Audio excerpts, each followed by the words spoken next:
Hello and welcome to the Deep Dive. Today we're navigating the complex and frankly disturbing waters of the Jeffrey Epstein case.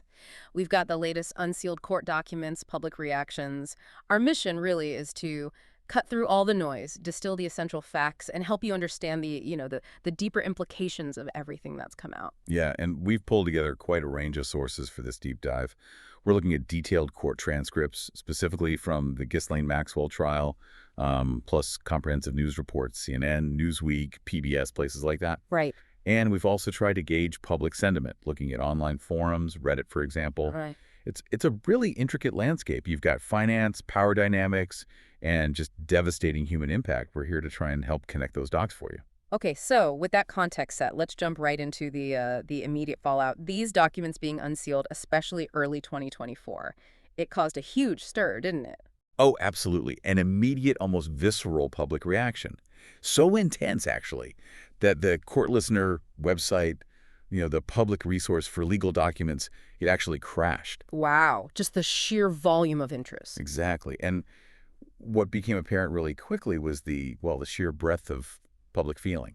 I mean, sure, lots of online comments demanded immediate accountability, lock them up sort of thing. Hmm. But there was also this significant debate around culpability itself. When people were asking, does just flying on his plane mean you're guilty of a crime, or is just associating with him enough to be shunned? That's a huge question, isn't it? It really highlighted this profound societal tension. Where do we, as a society, draw that line between moral responsibility and actual legal guilt? Especially when information just explodes online instantly like that. Yeah, it feels like a shift. Some people were arguing we're in a post-optics world, Right. suggesting that, public image, reputation, it doesn't hold the same power for certain high-profile figures anymore. Like they're almost impervious to public shaming. While others felt completely the opposite. Completely. Oh. Felt strongly that any politician linked to Epstein, even tangentially, should face immediate, permanent shunning. No question. Well, if we look at the bigger picture here, Jeffrey Epstein, he was clearly far more than just your average financier. Mm-hmm. Our sources describe how he meticulously, carefully cultivated this elite social circle. Yeah.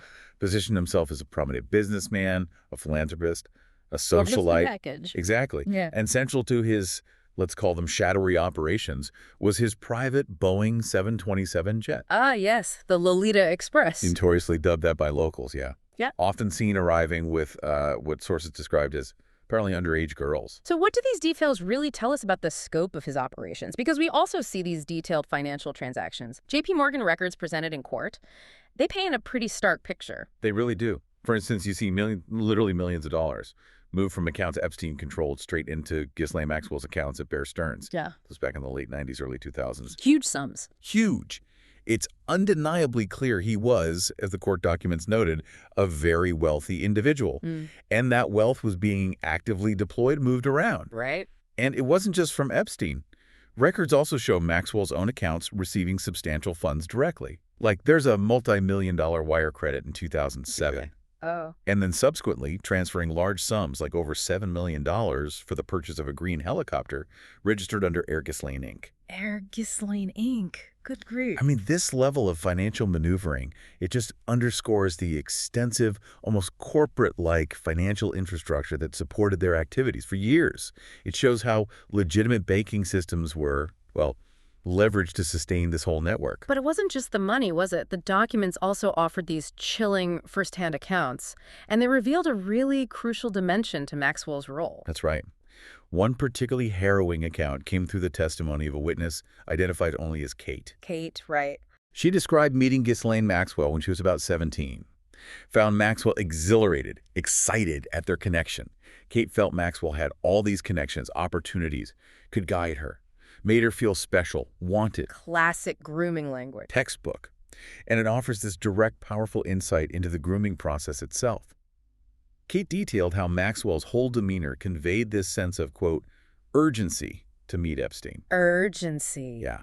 Maxwell told Kate that Epstein, quote, needed massages all the time, and it was very difficult to keep up. Then leads her to a massage room where Epstein initiated sexual contact. And afterwards? Afterwards, Maxwell, described as very excited and happy, asks Kate, how did it go? Did you have fun? Was it good? That's chilling. Mm. Just absolute chilling. And it wasn't just an isolated incident, was it? It was a pattern. Definitely a pattern of active facilitation. Kate's testimony confirmed it wasn't a one-off. She Mm. testified Maxwell used really explicit predatory language about young boys, even asking if Kate knew anyone who could, quote, give Jeffrey a blowjob, because it was a lot for her to do. Kate understood Maxwell's job, as she put it, was to take care of Jeffrey's needs. That included managing properties, and there were lots of rules. It paints this truly disturbing picture, doesn't it? Maxwell is deeply embedded, instrumental in the abuse. Not just complicit, but an architect. Precisely.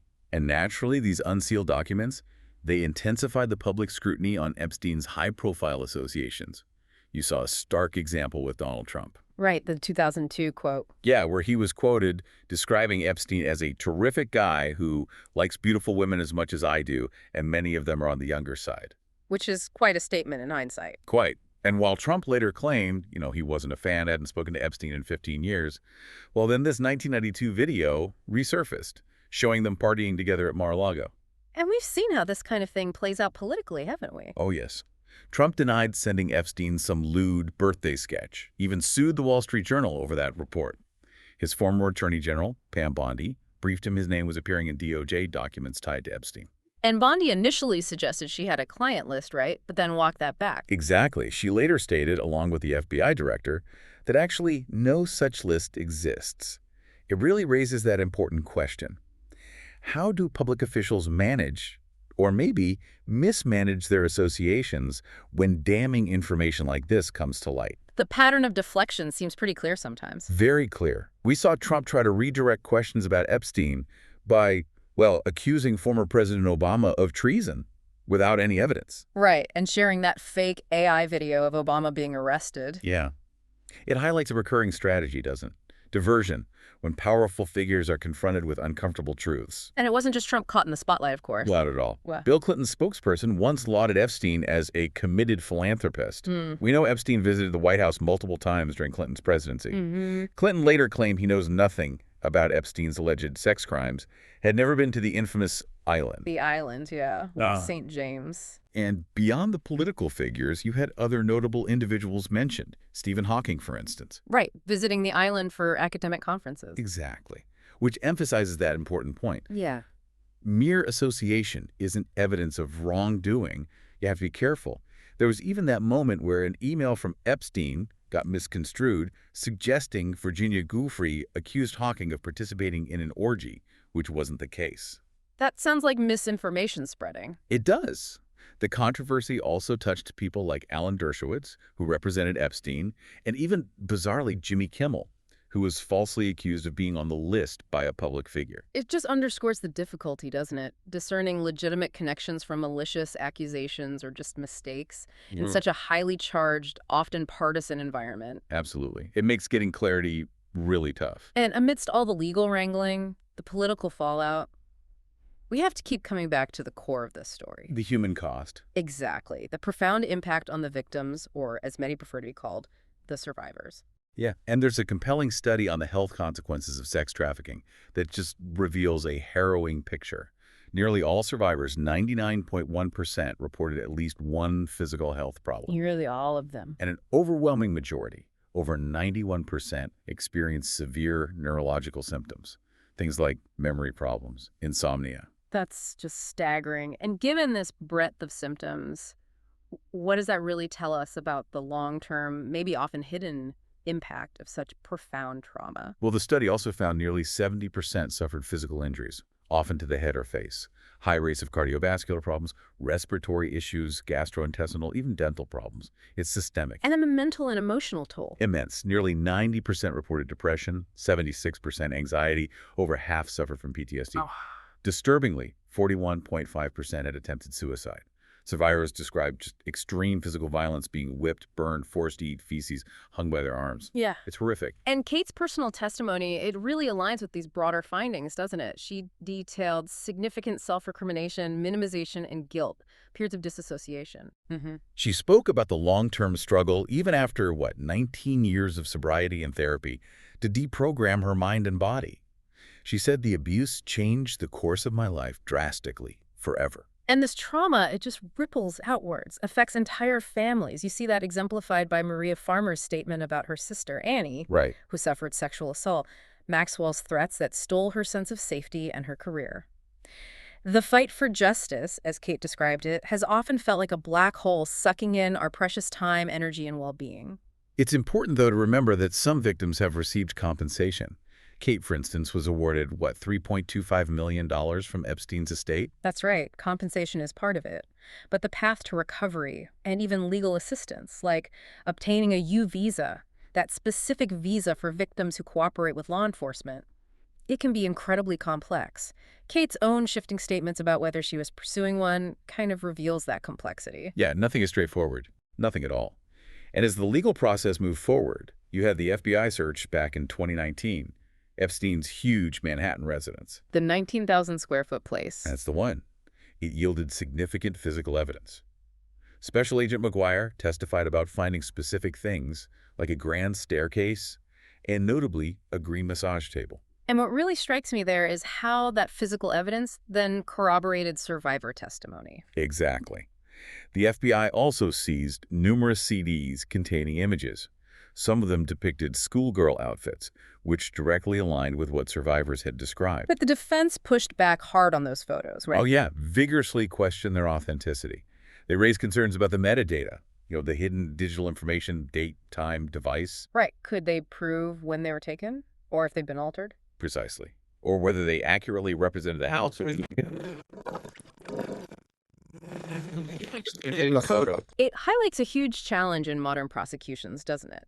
How do courts actually navigate the authenticity of digital evidence, especially when you're trying to establish timelines based on subtle things like aging throughout time that might be visible in photos? Absolutely.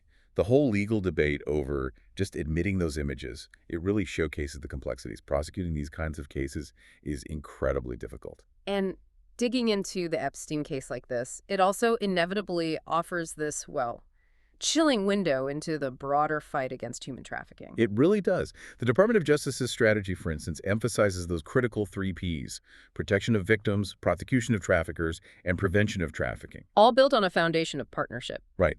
And what's particularly illuminating is the DOJ's comprehensive definition of sex trafficking. It covers recruitment, harboring, transportation, providing, obtaining. It's broad. Very broad. And it explicitly notes that coercion doesn't have to be physical. It can be psychological, threats to reputation, threats to family, manipulation of vulnerabilities like poverty or substance use disorder. Which sounds exactly like how Epstein and Maxwell operated, doesn't it? Preying on vulnerabilities, manipulating trust. Precisely. It really brings home that question for us. How can we, as a society, get better at identifying and protecting vulnerable populations from these really multifaceted forms of coercion? Because the sources consistently highlight how traffickers target specific groups: children in the welfare system, homeless youth, individuals with disabilities. Yeah, the patterns are there.